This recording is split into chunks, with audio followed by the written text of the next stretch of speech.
Joining me now here on Respect Her Game, founder, director of Boston of Laxachusetts, Tracey Sullivan. Tracey, how are you? I'm so excited to not only chat with you, get to know you further, but break down everything that everyone should know about Laxachusetts.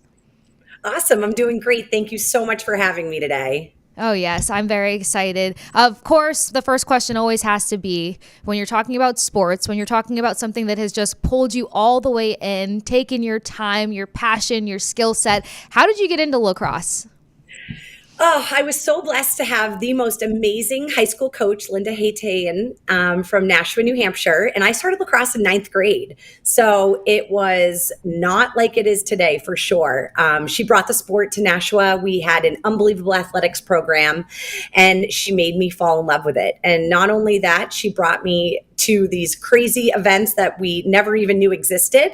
And I was luckily recruited to be able to play in college. And from the minute I picked up the stick, I don't think I've put it down, that's for sure.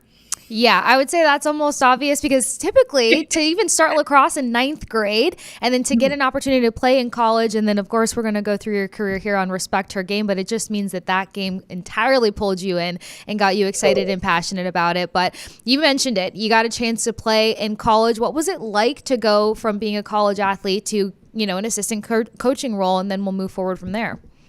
Yeah, so I attended UMass Amherst. I started actually at Towson University, had an unbelievable time in Baltimore, but it was just a little too far from home. I'm a homebody. I'm from New Hampshire. I love the Boston area. So I was drawn to UMass. So blessed, met some of my best friends in the entire world there, had a great experience there for 3 years with Phil Barnes, who coaches at UNC now, and Carrie Boldock. And after, finishing my career, I just knew that I didn't want to get out of the lacrosse world. I unfortunately tore my knee my junior year of college, and I was given the opportunity just to kind of be the eyes and ears of the coaches, on the sidelines, and it's what I fell in love with. So, after graduating in 2004, I was asked to come in and be an assistant coach, which was interesting because jumping into being an assistant coach after those girls being your college teammates definitely presented some challenges, but we made it work, and it was an incredible 2 years being able to coach those girls out there at UMass. And I thought leaving UMass Amherst and moving into the city, I was going to be done coaching, and then I got roped in by my old coach from Towson, Liza Shoemaker, who was coaching at BU, and she was leaving. And then I became the assistant coach at BU. So it just, connections in the lacrosse world are very small. And so once you get in, I just don't think you ever get out.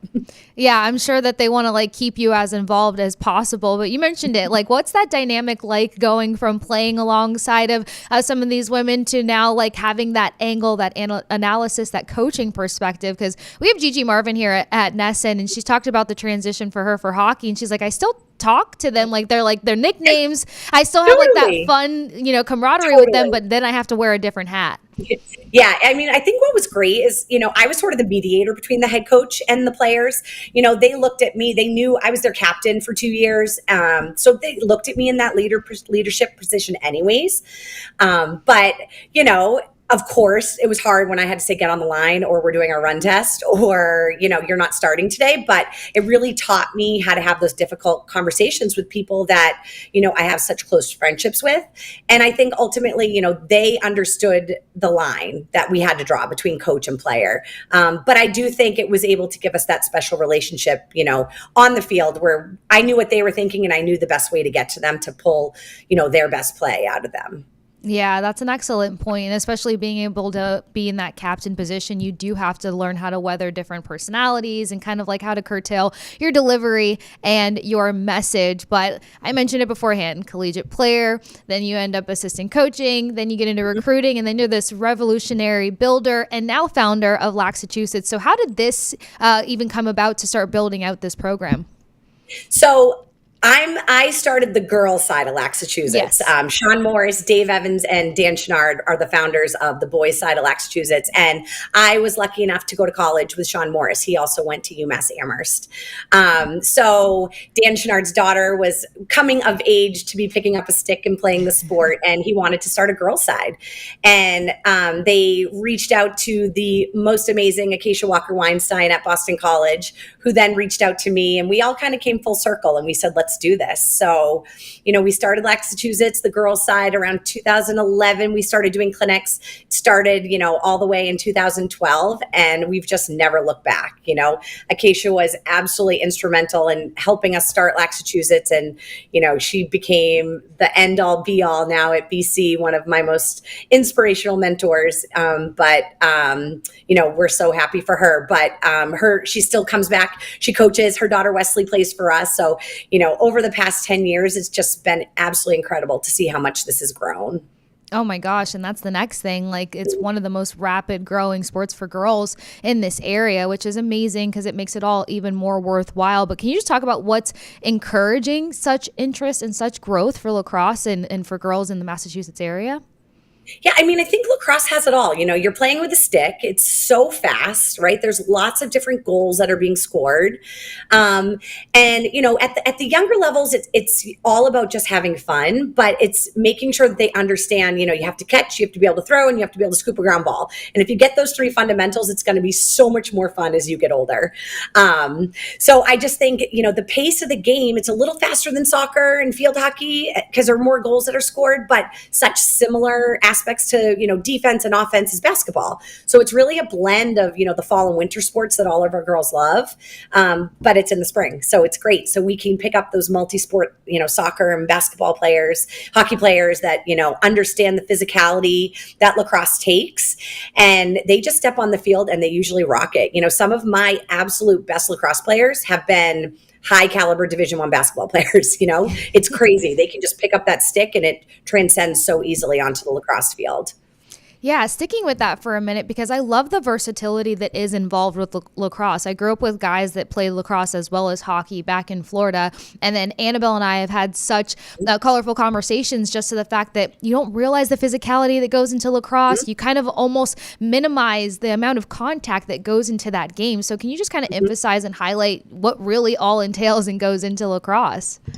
Yeah. So, we have 1,000 rules around the physicality of lacrosse and what's allowed and what's not allowed. And I think depending on the official, it's going to be different, which is something that I know the governing body and my old head coach, Liz Robertshaw, from the head of the IWLCA, she's really been working towards is just trying to, make clear what is allowed and what is not allowed in the game of lacrosse. Because at the youth level and the high school level, it's very different than the college level, and the physicality that it allows. But, you got to be tough. You got to be able to handle that stick on your body. You got to be able to handle, defense, stepping in front of you, and you got to be able to dodge around them to be able to shoot and score. And then on the flip side, when I get my hockey players, out on the lacrosse field, I'm saying, get in front. It's just as physical as hockey. You can't just step away and let them go, So it's balancing the two and teaching them the appropriate ways to do it so nobody gets hurt and it stays safe. Absolutely. There's so many skill sets and facets that go into it, but you said it's a notch faster than soccer and all these other sports that you can just roll into one. It's so exciting. And speaking of the growth and basically being intentional, I loved reading up on the fact of how you guys approach showcases. You're not just trying to be a part of every single showcase. You make sure to make it count. What's the approach of finding the correct showcases for your players and for the program? Yeah, I think it's so important. These kids are spread so thin nowadays. We have kids that are playing club lacrosse, club soccer, club basketball, or club hockey all at the same time, and we 100% support our multi-sport athletes. It's so incredibly important to us because ultimately it'll make them a better athlete, whether they choose to play at the college level or not.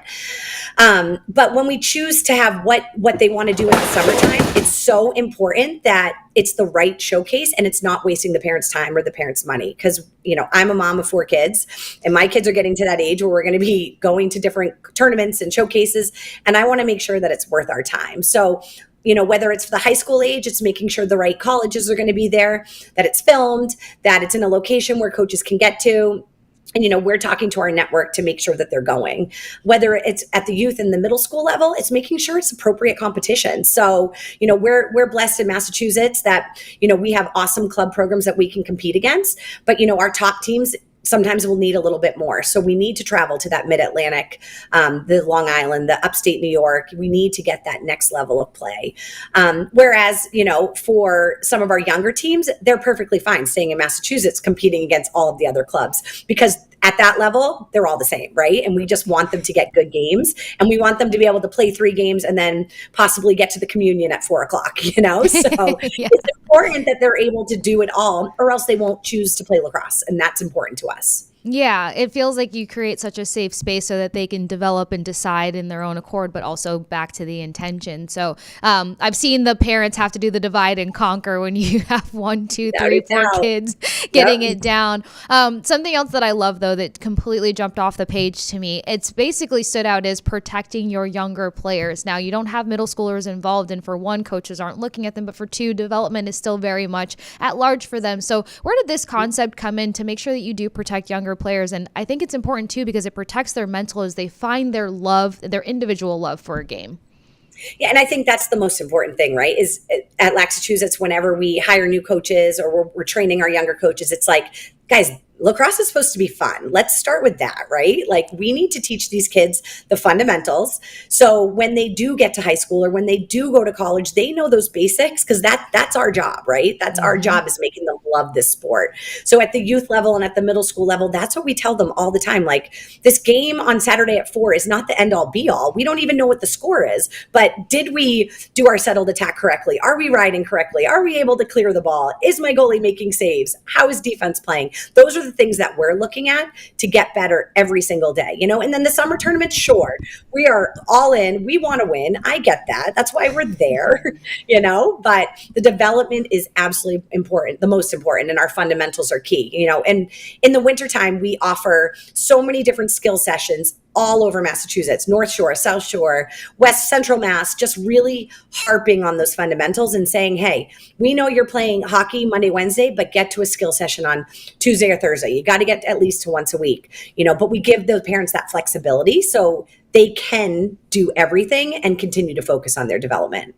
Yeah, absolutely. And I saw also that there's encouragement to, do the club lacrosse, do the summer camps, do the clinics coming up. What's that balanced approach like to encourage to kind of like have your hand in a little bit of everything?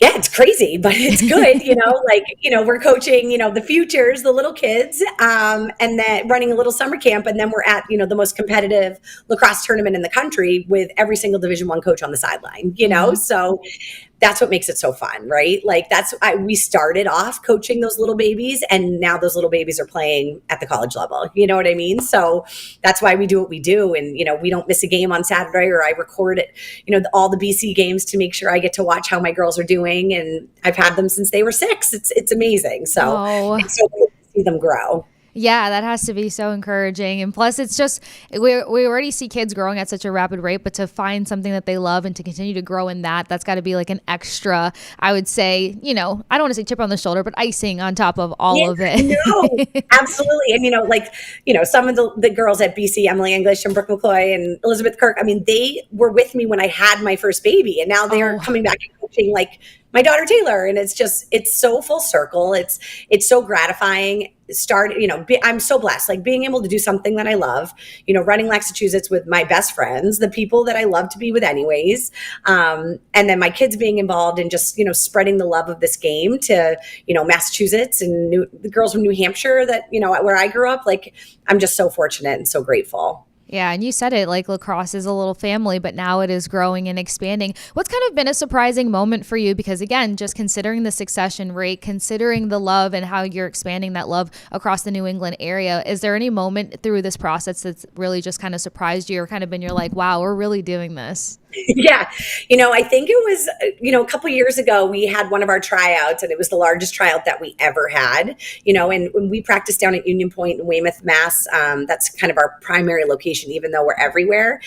And I just looked around for a second, and I was like, all 4 fields are completely taken, with, probably 50 to 100 girls on every single field. And this is just 2 age groups. Like, this just completely Wow. blew me away, and just standing at the tent when the girls are coming in for tryouts and they're nervous. And I'm like, this is what we built. Like, this is unbelievable. And, I am super positive and super upbeat. And, I obviously want to make these kids feel great. And it's just, when they know who I am, they come running up and give me a hug at tryouts. It's just like the best. It's like, we built a family, and it was like jaw dropping to me. I was like, I can't believe we did it. Yeah, absolutely. And then that just perfectly pivots us over to the fact that, the recruiting aspect and all of this. And I know for me growing up, I was very competitive and I was a military brat. So sports was just kind of like my lifeline. And I couldn't separate the two sometimes with the enjoyment of it and the competitiveness of it. You probably have a lot of girls coming out of this program, eyes on a college opportunity. So what are those discussions like to either start preparing them for the D1, D2, D3 opportunities without minimizing all the effort, blood, sweat, and tears that they've put up through, growing up? Totally. I think, starting their sophomore, junior year, we sit them down, we have a recruiting meeting with the player and the parents. And, our motto is dream big. We never want to tell someone, no, that's not where you belong, right? Because that's not up to me. That's up to the college coach. And that's most important. But what we try to do is we try to give them realistic expectations of what going through the recruiting process is going to be like, and to really make sure these girls understand what that commitment's going to be like playing at the college level. Because I think that's where the disconnect often happens is, these kids see the bumper stickers and they watch the girls on TV, but they don't know what really goes into it. And it's not easy, and it's not fun, and it's really hard, so we really kind of prep them for that at the Division I level, because we've had too many kids that are like, wow, I've got there and this is not for me. And we were like, we warned you, you know what I mean? Like, we need these girls to understand. So I think we've really taken that to the next level, is made sure these kids understand what that commitment is going to be like, and to really make sure they know how amazing Division II and Division III is. I mean, the opportunity to play lacrosse at any level, you are so incredibly fortunate. And realistically, you're going to have the experience of whatever you make of it, right? Like, do you want to go to a Boston college and maybe not play for 4 years? I don't know, but that's a discussion we have to talk about. Or would you want to look at a Division III, similar academics, and maybe you get to play from freshman year? Like, those are the constant conversations that I'm having with parents and kids, just to make sure that they really understand what they're signing up for, Yes. And after playing, 4 years of high school, these kids do understand what commitment is, because most of them are 2 sport athletes, some are 3 sport athletes, but it's just so important that they understand, that this is business, and the coaches, this is their job and their livelihood. And if you're not good enough, you won't play. And that's it. It's black and white. There's no in between there, Yeah, absolutely. And I feel like, and I mean, you can call me on this one. Now I feel like kids are trying to juggle more sports, or like the intensity of being all in on sports these days. Are you seeing a difference in terms of like preparation and commitment from when you were a college athlete to now preparing these girls to be college athletes? Oh, it's night and day. I mean, we got like a packet and they were like, hope you do it. Good luck. Goodbye. It's like, you have a strength and conditioning coach for the entire summer to make sure that you're ready. I mean, they strength train, they speed train all year round. Oh, yeah. The commitment level is completely different from when I was there. I mean, I don't even know what it would have been like if I had to go through it all, and I thought my experience was hard. So I tell these girls, I'm like, I did it back then, and this is what my experience was like, and this is what it was like when I coached, and I know firsthand from all my Laxachusetts players that are playing at the Division I level what their commitment is, and their, what they're expected to do all the time. So, we bring those girls in and we tell them, we say, you guys tell them what it's like, because they don't believe us, Yes. And we have that network of girls, so if they're saying I'm looking at a Northwestern or Florida, we'll be like, great, here's a girl, here's her phone number, you're going to talk to her and you're going to see what it's like. And is this for you? I don't know, but it's up to you to make this decision, and we're really just their parent sounding board. I tell the parents, this isn't a fun process. This is a roller coaster. I'm here for you. I will help you. I will listen to you.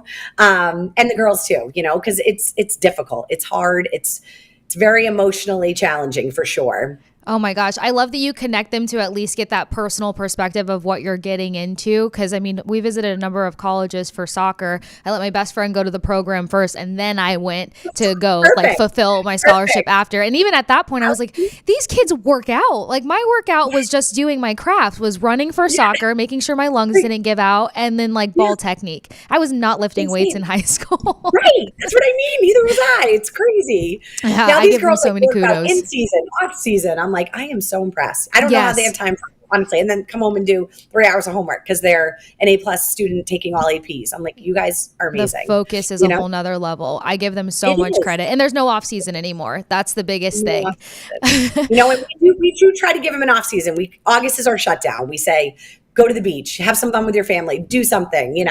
It's Yeah. so important that we're able to like step back and put the stick down and do something else, for a few weeks. Yeah, sometimes you have to help them avoid the burnout because, like I said, mentally the Totally. compete just doesn't die down. But between the fact that you guys seem to have such a great recipe of like nurturing and developing and just guiding them to continue to stay passionate, but then also prevail to whatever their goals may be, what's maybe an outlined goal or, any direction successfully that you want this program to continue to go in? Because the rapid growth speaks for itself. But maybe what's another goal for Laxachusetts right now? Yeah, for me, it's just making sure my girls find a home. I mean, I know we're as big as I want to get. We are so blessed that we have the families and the support and the young kids coming in. I just, with everything changing in the NCAA with the NIL and roster caps and all that stuff, our goal is just to make sure if the kids want to play, we're able to find them a home, and we work our hardest to make sure we do that. And it may be not the home that they initially thought when they were coming into high school, but it's a great place if they're going to be successful athletically and academically. And that's just so important to us, because we want them to be happy. And then lacrosse, it's aside, right? We prepared them for being on the field, and off the field being an awesome teammate. Oh, this is fantastic. Well, Tracey, thank you so much for taking the time to join us here on Respect Your Game, talking to us about Girls Laxachusetts. And I am so excited to continue to watch you guys' growth. Annabelle's going to be dragging me on the field soon enough to watch more lacrosse as the seasons go about. But thank you so much for taking the We'll time. get a stick in your hand. We will absolutely get a stick in your hand. I will try it. I'm that person who likes to try everything. So I can't wait.